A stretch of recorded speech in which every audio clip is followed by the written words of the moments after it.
Welcome to the One Year Bible. March 30.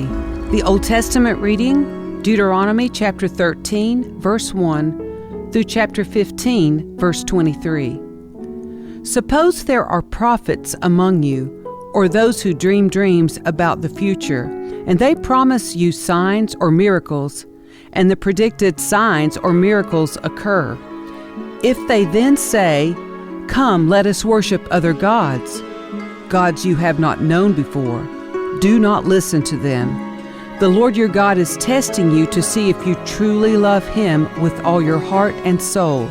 Serve only the Lord your God and fear Him alone. Obey His commands, listen to His voice, and cling to Him. The false prophets or visionaries who try to lead you astray must be put to death, for they encourage rebellion against the Lord your God, who redeemed you from slavery and brought you out of the land of Egypt. Since they try to lead you astray from the way the Lord your God commanded you to live, you must put them to death. In this way you will purge the evil from among you.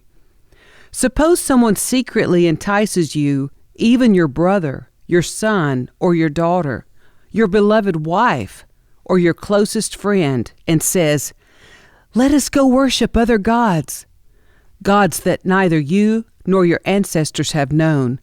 They might suggest that you worship the gods of peoples who live nearby, or who come from the ends of the earth. But do not give in or listen. Have no pity, and do not spare or protect them. You must put them to death. Strike the first blow yourself, and then all the people must join in. Stone the guilty ones to death because they have tried to draw you away from the Lord your God, who rescued you from the land of Egypt, the place of slavery. Then all Israel will hear about it and be afraid, and no one will act so wickedly again. When you begin living in the towns the Lord your God is giving you, you may hear that scoundrels among you are leading their fellow citizens astray by saying, "Let us go worship other gods," gods you have not known before. In such cases, you must examine the facts carefully. If you find that the report is true and such a detestable act has been committed among you, you must attack that town and completely destroy all its inhabitants, as well as all the livestock. Then you must pile all the plunder in the middle of the open square and burn it. Burn the entire town as a burnt offering to the Lord your God. That town must remain a ruin forever. It may never be rebuilt. Keep none of the plunder that has been set apart for destruction. Then the Lord will turn from His fierce anger and be merciful to you. He will have compassion on you and make you a large nation, just as He swore to your ancestors. The Lord your God will be merciful only if you listen to His voice and keep all His commands that I am giving you today, doing what pleases Him. Since you are the people of the Lord your God, never cut yourselves or shave the hair above your foreheads in mourning for the dead. You have been set apart as holy to the Lord your God, and He has chosen you from all the nations of the earth to be His own special treasure. You must not eat any detestable animals that are ceremonially unclean.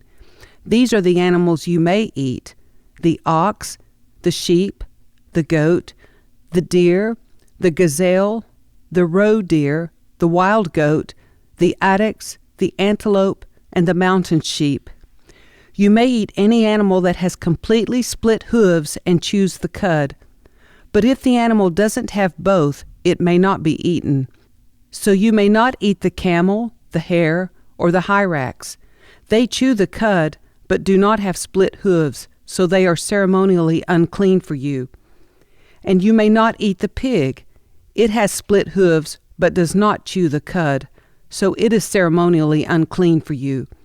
You may not eat the meat of these animals or even touch their carcasses. Of all the marine animals, you may eat whatever has both fins and scales. You may not, however, eat marine animals that do not have both fins and scales. They are ceremonially unclean for you. You may eat any bird that is ceremonially clean. These are the birds you may not eat: the griffin vulture, the bearded vulture, the black vulture, the kite, the falcon, buzzards of all kinds, ravens of all kinds, the eagle owl, the short-eared owl, the seagull, hawks of all kinds, the little owl, the great owl, the barn owl, the desert owl, the Egyptian vulture, the cormorant, the stork, herons of all kinds, the hoopoe, and the bat. All winged insects that walk along the ground are ceremonially unclean for you and may not be eaten. But you may eat any winged bird or insect that is ceremonially clean. You must not eat anything that has died a natural death. You may give it to a foreigner living in your town, or you may sell it to a stranger, but do not eat it yourselves, for you are set apart as holy to the Lord your God. You must not cook a young goat in its mother's milk. You must set aside a tithe of your crops, 1/10 of all the crops you harvest each year. Bring this tithe to the designated place of worship, the place the Lord your God chooses for his name to be honored, and eat it there in his presence. This applies to your tithes of grain, new wine, olive oil, and the firstborn males of your flocks and herds. Doing this will teach you always to fear the Lord your God. Now when the Lord your God blesses you with a good harvest, the place of worship he chooses for his name to be honored might be too far for you to bring the tithe. If so, you may sell the tithe portion of your crops and herds, put the money in a pouch, and go to the place the Lord your God has chosen. When you arrive, you may use the money to buy any kind of food you want: cattle, sheep, goats, wine, or other alcoholic drink. Then feast there in the presence of the Lord your God and celebrate with your household. And do not neglect the Levites in your town, for they will receive no allotment of land among you. At the end of every 3rd year, bring the entire tithe of that year's harvest and store it in the nearest town. Give it to the Levites who will receive no allotment of land among you, as well as to the foreigners living among you, the orphans and the widows in your towns, so they can eat and be satisfied. Then the Lord your God will bless you in all your work. At the end of every 7th year, you must cancel the debts of everyone who owes you money. This is how it must be done. Everyone must cancel the loans they have made to their fellow Israelites. They must not demand payment from their neighbors or relatives, for the Lord's time of release has arrived. This release from debt, however, applies only to your fellow Israelites, not to the foreigners living among you. There should be no poor among you, for the Lord your God will greatly bless you in the land he is giving you as a special possession. You will receive this blessing if you are careful to obey all the commands of the Lord your God that I am giving you today. The Lord your God will bless you as he has promised. You will lend money to many nations, but will never need to borrow. You will rule many nations, but they will not rule over you. But if there are any poor Israelites in your towns when you arrive in the land the Lord your God is giving you, do not be hard-hearted or tight-fisted toward them. Instead, be generous and lend them whatever they need. Do not be mean-spirited and refuse someone a loan because the year for canceling debts is close at hand. If you refuse to make the loan and the needy person cries out to the Lord, you will be considered guilty of sin. Give generously to the poor, not grudgingly, for the Lord your God will bless you in everything you do. There will always be some in the land who are poor. That is why I am commanding you to share freely with the poor and with other Israelites in need. If a fellow Hebrew sells himself or herself to be your servant and serves you for 6 years, in the 7th year you must set that servant free. When you release a male servant, do not send him away empty-handed. Give him a generous farewell gift from your flock, your threshing floor, and your winepress.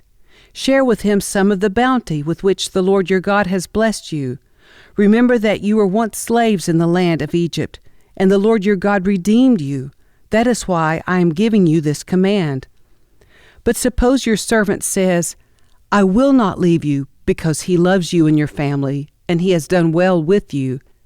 In that case, take an awl and push it through his earlobe into the door, and after that he will be your servant for life, and do the same for your female servants. You must not consider it a hardship when you release your servants. Remember that for 6 years they have given you services worth double the wages of hired workers, and the Lord your God will bless you in all you do. You must set aside for the Lord your God all the firstborn males from your flocks and herds. Do not use the firstborn of your herds to work your fields, and do not shear the firstborn of your flocks. Instead, you and your family must eat these animals in the presence of the Lord your God each year at the place He chooses. But if this firstborn animal has any defect, such as lameness or blindness, or if anything else is wrong with it, you must not sacrifice it to the Lord your God. Instead, use it for food for your family in your hometown. Anyone, whether ceremonially clean or unclean, may eat it, just as anyone may eat a gazelle or deer. But you must not consume the blood. You must pour it out on the ground like water.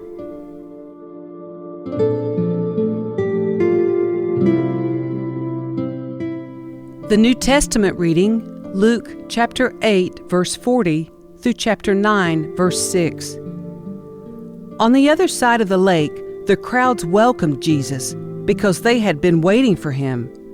Then a man named Jairus, a leader of the local synagogue, came and fell at Jesus' feet, pleading with him to come home with him. His only daughter, who was about 12 years old, was dying. As Jesus went with him, he was surrounded by the crowds. A woman in the crowd had suffered for 12 years with constant bleeding, and she could find no cure. Coming up behind Jesus, she touched the fringe of his robe. Immediately, the bleeding stopped. "Who touched me?" Jesus asked. Everyone denied it, and Peter said, "Master, this whole crowd is pressing up against you." But Jesus said, "Someone deliberately touched me, for I felt healing power go out from me." When the woman realized that she could not stay hidden, she began to tremble and fell to her knees in front of him. The whole crowd heard her explain why she had touched him and that she had been immediately healed. "Daughter," he said to her, "your faith has made you well. Go in peace." While he was still speaking to her, a messenger arrived from the home of Jairus, the leader of the synagogue. He told him, "Your daughter is dead.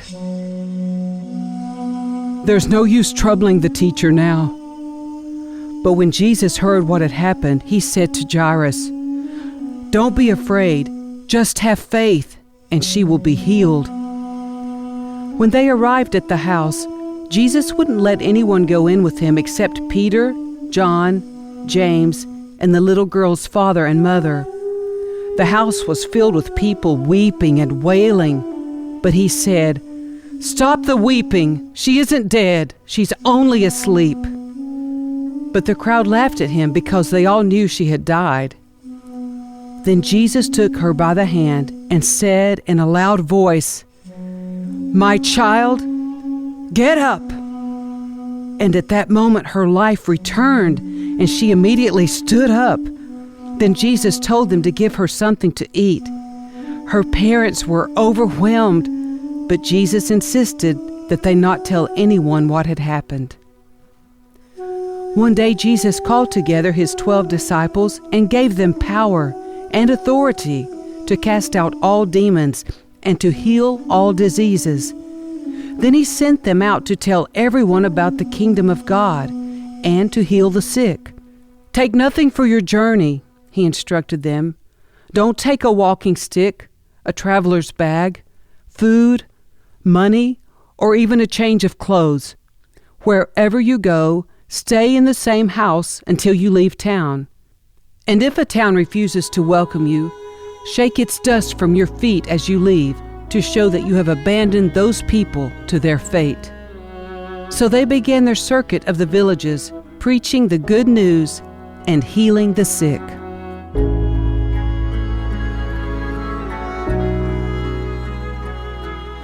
Psalm 71, verses 1 through 24. "O Lord, I have come to you for protection. Don't let me be disgraced.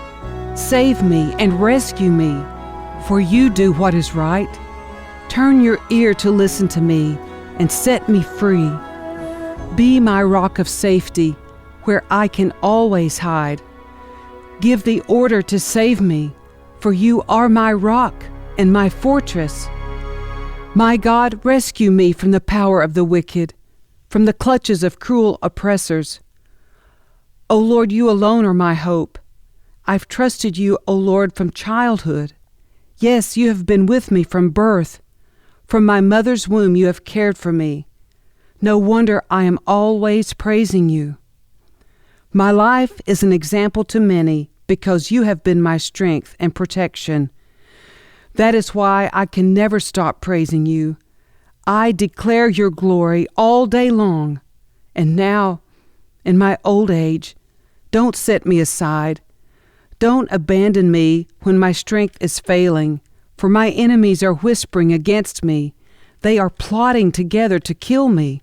They say, God has abandoned him. Let's go and get him, for no one will help him now. Oh God, don't stay away. My God, please hurry to help me. Bring disgrace and destruction on my accusers. Humiliate and shame those who want to harm me. But I will keep on hoping for your help. I will praise you more and more. I will tell everyone about your righteousness. All day long I will proclaim your saving power, though I am not skilled with words. I will praise your mighty deeds, O sovereign Lord.